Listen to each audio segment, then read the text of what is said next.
know, who doesn't love a good story? A story that shows a beginning, a middle, and an end, and maybe that finish is something beautiful. I mean, that is, well, isn't that what we want all of our lives to look like?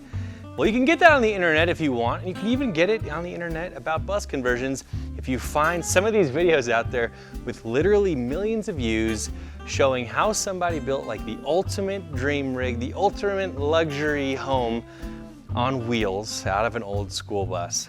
And in today's video, we're going to be taking a look at that and investigating whether or not happiness is to be found at the end of a long bus conversion project, or is it just millions of views for something that's destined for the junkyard. My name's Chuck Cassady, and on today's video, we're going to be taking a look at a video I've never seen before that was suggested to me. It's got over 5 million views. It's a time lapse of how somebody, an influencer, we might say, built a school bus into a tiny home from start to finish, and we're gonna take a look at it with the old Chuck Cassady lens and see how it measures up and see if these 5.2 million people were led astray or if they'll be in Skoolie bliss if they follow this video's lead. Don't go anywhere, we're gonna laugh, we might cry, but at least it's gonna be real. Let's hop in the bus. All right. I promise I have not seen this video before. It was sent in to me by somebody who was not me. But I did do a little bit of background research on the guy. And again, don't mind my tabs. This is my happy place. But if we look at his channel, this guy's actually cool. I gotta say it. Jingyum is how we pronounce his name. And the dude's like, I had one of these old Volvo station wagons. He's building out, I mean, cool guy. Cool guy. My dad had one of these old Mazda pickup trucks, but look, he's no Skoolie builder. So I'm very curious really to see how he did it. His channel's rocking. This is my little plug-in. Shows me all the behind the scenes. But let's go ahead. Here it is. So this is his school bus thing. Of course, you got to throw the college dropout in. That's very important. I finished my degree like an idiot. But as you can see, this video, it did pretty good. That supercharged off-road Miata, I might be watching that later, not gonna lie. But let's take a look at this bus conversion. I've already got it pulled up on another tab here. I've watched like the first minute of it so far, which is, I guess, not insignificant. So let's full size this, and I'm gonna go ahead and leave the sound on so we can hear what's happening. And let's see how this person did it. I'm excited. And I'm not here to rain on their parade, but I am here to kind of separate the wheat from the chaff, so to speak, and see what of this video is something you would want to follow and how much of it is something that will be sad. So here we go. He's got the lo-fi beats. I already observed that. Epic Skoolies proved that if you have lo-fi beats in your YouTube videos, you will be successful, despite making literal death traps. Beautiful so far. Yep. I'm gonna go ahead and let's get this on better quality, shall we? Oh yeah, 720 please. I'm sorry. Buffering. Maybe we should even go, let's just do it. Let's just go full def. So yeah, my diss on the lo-fi beats. If you haven't been to Epic Skoolies' YouTube channel, I can't say that you should go there because they shouldn't have a channel between you and me. All right, here we go. Oh, maybe I should let this buffer for a minute. So right now I'm removing the seats from the school bus. It's really funny, like this is something on the internet. The internet is like inundated with photos of people removing the seats because it is the most satisfying part of the demolition process. You can do it in a couple of hours if you know what you're doing. And it goes from a school bus to all of a sudden like an empty shell, which you honestly kind of could start living in right away. They are clearly excited about this and wasted no time ripping the seats out. I support that. Let's see where this goes though. We've been buffering, so we should be good. These lo-fi beats though, right? Just, oh no! It looks like they're gearing up to frame out the floor. Oh, this is such an impulse that people have. they are using the good foam mylar. The joke is, of course, that you don't have to frame it out. The foam itself has enough compressive strength to totally support the floor. Oh goodness. And if you look closely, right in this area here, where the two pieces cross and come together, you see that huge difference in elevation there? Not good.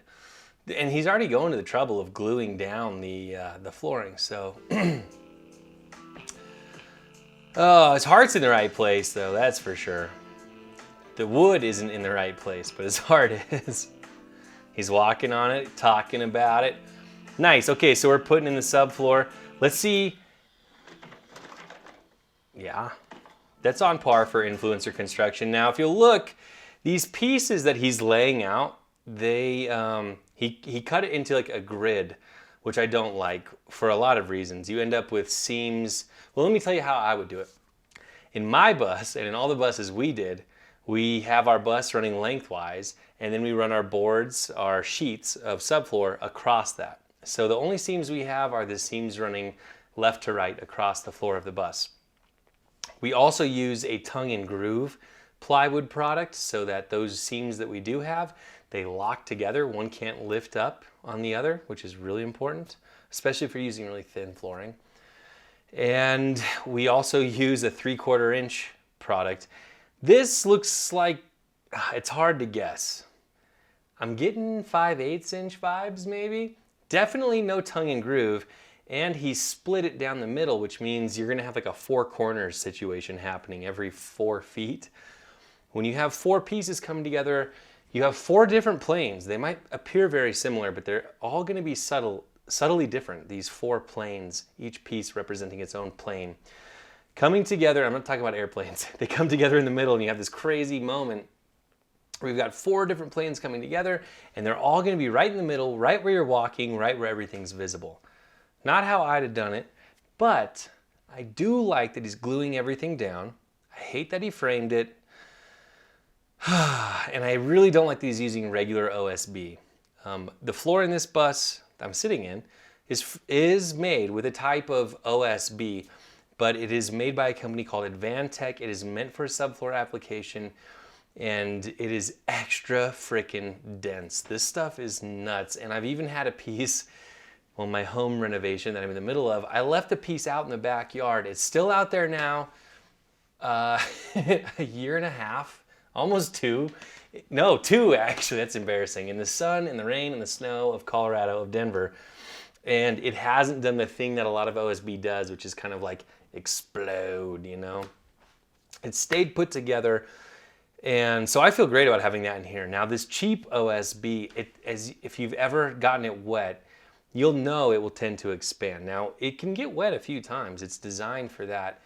The unfortunate part is that if a floor in a Skoolie gets wet, oftentimes it stays wet for a while. So that's where you want to be careful. And I know he is gluing it down, but I would use more glue. Between you and me, I would use a little more glue. But let's keep going. We don't want to get bogged in, mired down in the details. We're only a minute and 20 in.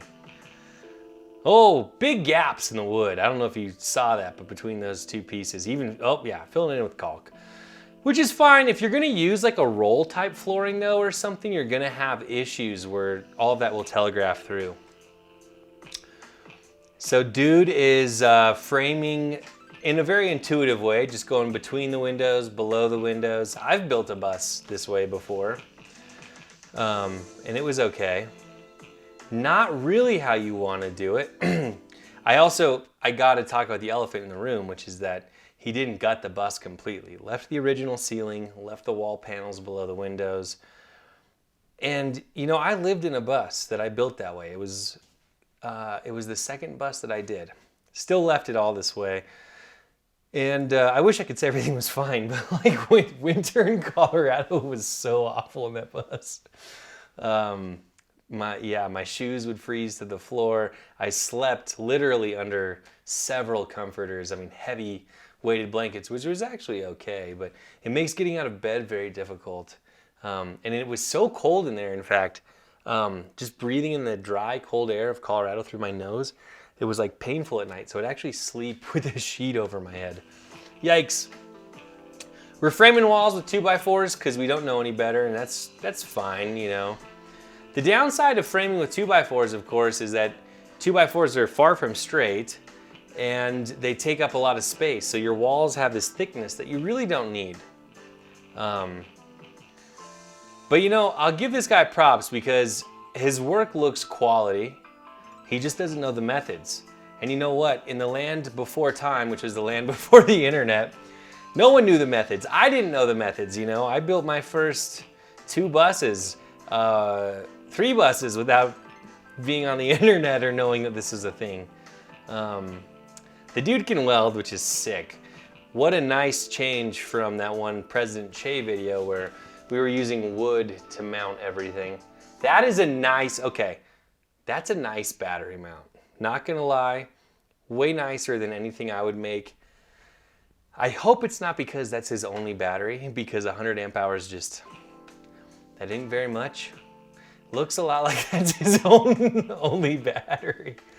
Whatever, whatever. We're in it for the, okay, here we go. Nice, I like his style. We got heat shrink. The dude's got skills. It's so clear he's got skills and he's got good builder's intuition. But we're using bad products. Okay, so you see how we have this pair of wires that are running, you know, in the wall cavity there? That's fine. Now, he probably doesn't know this, but you can go out and buy marine wire. I've got like a bunch of it hanging from my ceiling right here, where it comes in duplex, where you only have 2 conductors in there, meant for DC systems. He probably doesn't know about that. A lot of you probably don't know about that, but if you're wiring up your bus and you need a bunch of different gauges, you probably always need a pair if you're doing DC. And you can get this stuff. This is Anchor marine wire, but it exists all over the internet. Great stuff. It comes in a sheath, so it protects the wire. It's just like Romex, right? So you don't have these just bare wires exposed. Now I hate the tape. I hate the tape, and then we've got 2 wires with no protection at all running. Wow, look at impressive wire runs though. I mean, the dude, the reason he's running these wires like that is because he is thinking about the planes that his plywood, you know, the wall, or I don't know if he's gonna use plywood. I'm assuming plywood. Whatever the wall covering is gonna be, needs to rest on that framing, so you want to keep your wires off of it. So, yeah, buddy. Yeah. It's hard to hate on this too much. This guy's definitely got skills. You can see like the glue here off on the right-hand side of the screen.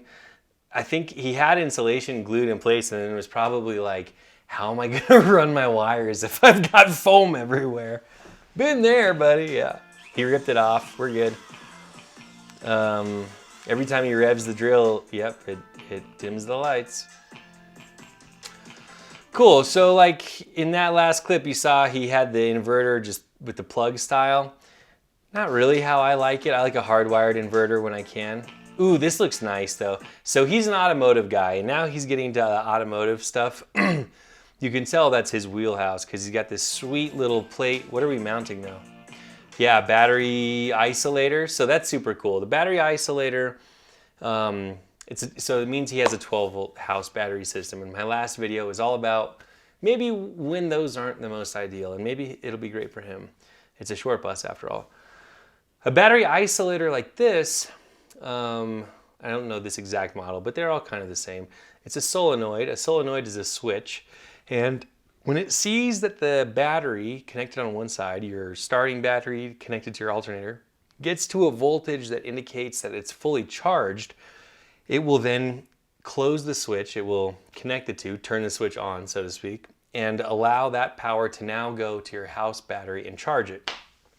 It's a great way to charge a house battery if your house battery is the same chemistry as your starting battery. Now, the starting battery in almost every vehicle is still a lead acid battery. Old, tried and true, no BMS, no computers in the battery. It's just a chemical reaction in a box with a cathode and an anode sticking out, ready to discharge into your system. It's beautiful, but that is not the chemistry we use in the house side of things anymore. We are probably most likely using lithium iron phosphate that does have a slightly different charging voltage.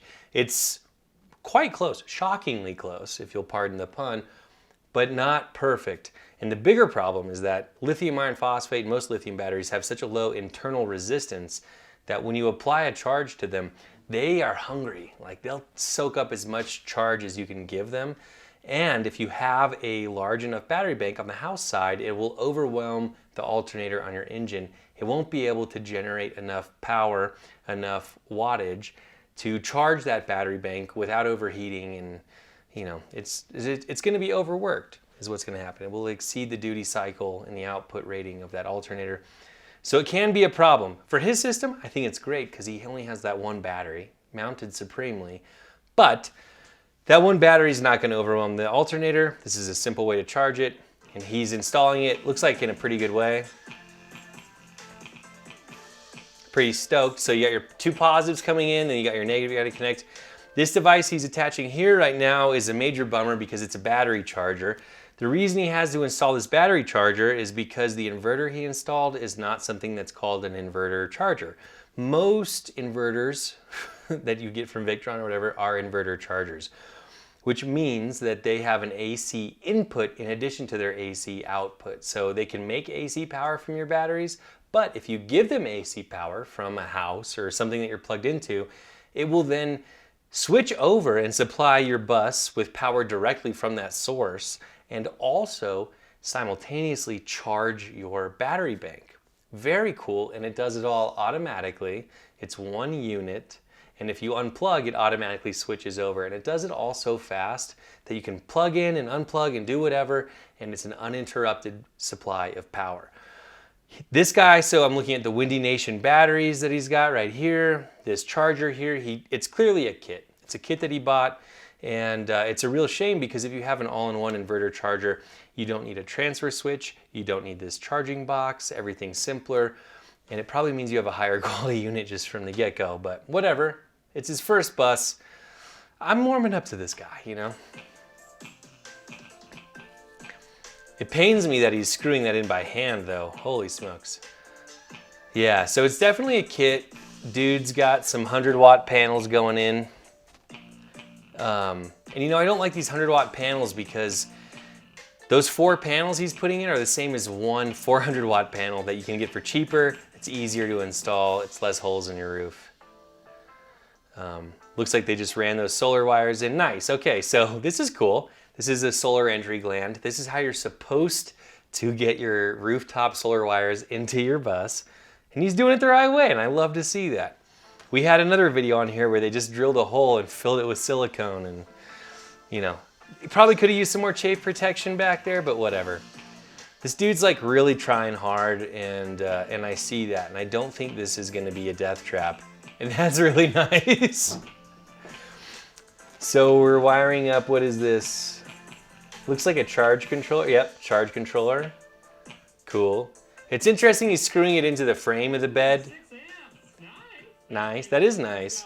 I feel like you'd want that on the panel that's gonna cover that eventually, but.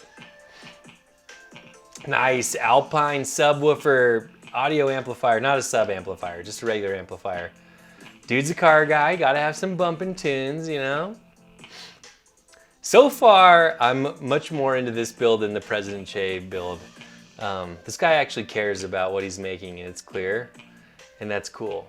And all the decisions he's making are honestly, they're ones that I think a lot of builders who know something about building, who are really well intended and are even pretty intelligent and know what they're doing.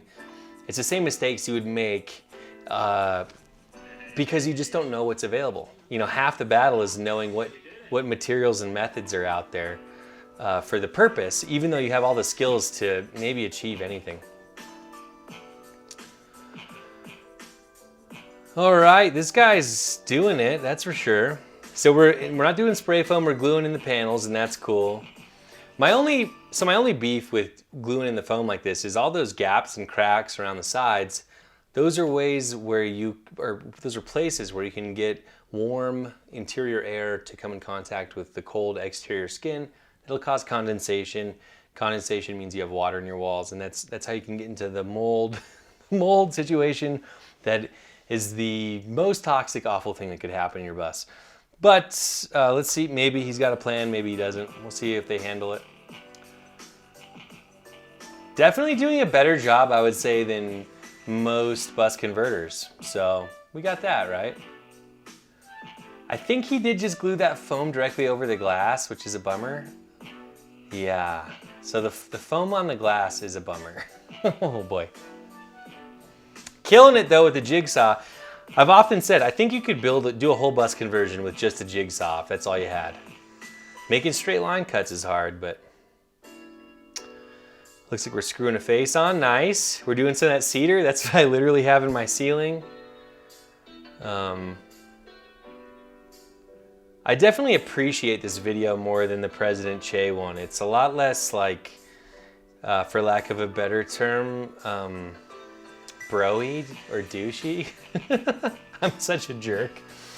Oh my gosh. Nice. Okay, so they pre-assembled the wall, threw it in, stapled it in. I'm digging on this conversion so far. There's no drywall. They did from the floor, but they still use good insulation. There's no fiberglass insulation. Lots of adhesives going in, which is really cool. I'm a big fan of adhesives. The electrical system is maybe small and not the most efficient, but it's not deadly. Love that. And this guy's like clearly just busting tail. He's not so fixated on the superficial side of things. So what do we got? Looks like a bench going in here. Nice, nice. Good, we got an angle on that. This is cool. I wasn't really sure what to expect, to be honest with you, but this is fun. It's fun to. This is what Skoolie is all about. Like, nobody knows what they're doing. You get in there with the skills you have and you build something great, hopefully. This guy's actually building something great. Oh, nice, we got another helper. Oh, staining the wood. Okay, cool. Not sure how I feel about that. Okay, yeah, maybe. Cool, we got some signatures there on that piece. Overall, I'm feeling good. Okay, so looks like we're building cabinets here. I'm gonna pause them because we've got 2x4s framing out the cabinets that are getting faced with more wood. This is gonna work fine, there's no doubt about that, but if you are building a face frame cabinet or something, let that face wood, let that be structural. Wood is it's really, really strong in the compressive load, which is what the majority of this is. And those 2x4s are oversized, and then you add on another 3/4 inch of material, and that's even more. I would say use some pocket screws or something, just build the face frame out of your 3/4 inch material and fall back on that for your strength. It'll give you more space in there. It's one less step. Now, I understand the point of framing with 2x4s. It gives you something that you can just attach a face frame to. It hides your fasteners better because you can just brad nail it on or whatever. But if you look here, the dude's got screws going into his into the 2x4. So if you're gonna have big ass exposed fasteners, ditch the 2x4, save yourself a step. But he's not a cabinet builder. I don't expect him to know that, but I think that's enough screws there to hold it steady though, that's for sure. Oh, because it's multiple pieces, got it. Okay. My beef with the stain is just like, it was bad wood to start with, so putting stain on like cheap wood and using a roller on a, I mean like, oh no, it's Attack of the White! Everything got painted white. We live in a world of bleached everything. God, we're so afraid of color. Oh, maybe they'll put a color on that. That would be cool. Setting in a countertop, it looks like. I didn't really get a good idea of what that countertop was made out of, but we're going to town on the white. This is cool though. I like the LED light in the garage. It's good for storage. Clearly having a good time. I just get a better vibe from this guy than President Che. I don't know why. Like, why do I like this guy more? I just do. Okay, this is clutch. Do you see what's happening here? This is magic. He's installing the flooring, which is clearly a floating flooring, after the furniture and cabinetry went in. And that is chef's kiss, how you're supposed to do it. That flooring is not designed to be installed underneath things. Oh, wow. It's like he read the directions. It's amazing in this world how few people read directions and then are just utterly stumped when things don't work. It's like, well, did you read the directions? I know. We're getting to the finish line here. I'm feeling good though. I mean, this guy, honestly, so far, up to this point, I would totally live in this bus conversion. Not like full-time indefinitely, but I would definitely live in it, drive it around, unless there's a bunch of shit he's hiding that's awful. It's a life-proof flooring that they're doing. Really digging this. This looks good. Oh, he does the tape on the previous layer so you can lift it up and snap it down. Fake terrazzo flooring down there. Oh, carpet! What? I love rugs. I love carpet. It should just be removable so you can clean it because everything at bus is so high traffic. This layout's much more practical than President Che though. We got windows everywhere. I'm digging it. I'm digging it. Looks like a wine fridge. Okay, so off the hop, the things I like about this in comparison to the last one we did, which is President Che. No fake brick, no drywall, no fiberglass insulation. I don't know if he's got, water tanks mounted with wood instead of steel, but the dude can weld, which means if you can weld, you would never think of using wood to mount a tank. So I bet if or when, or if he already did mount the tank, probably did it well and welded that sucker on, which is really good. And I just like the vibe more. The dude's just a little more authentic, it feels like. Now, far from perfect, of course, like there's lots of missing stuff and trim and I mean like some caulk before the paint would really be cool. For painting everything white, just caulk it first. Exterior paint time. Looks like we're going to dark color and I didn't see them scuff the paint. This might just be primer coat. But no scuffage is a bummer. You definitely want to scuff your bus paint so that the new paint has something to adhere to. And painting your bus a dark color is definitely, it's gonna make it harder to live in. And I didn't see them install any type of AC or vent in the roof. So this bus is gonna bake.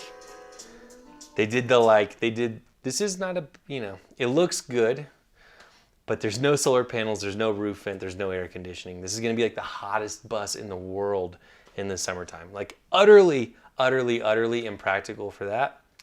And I didn't catch any of the other systems being installed, but of what I've seen, I like it. This might just be a tent on wheels though. Oh, an adventure bus. Okay, well we did it. We made it to the end of that video and it's interesting to compare and contrast. We've done a few videos now. What I liked is that the work that I saw done, it might not be the best way to do things, but it was done well, if that makes sense. I really like that. I also like that the vibe of this video was not so attention grabbing. It was just kind of like pretty matter of fact how the build went down. Obviously, many mistakes made, probably because he's never lived in a bus. The most obvious ones that I saw were painting it that dark of a shade with no solar panels, no air conditioning, and no ventilation. That's gonna be awful, for sure. Framing out the floor, not needed. Is it the end of the world? Probably not.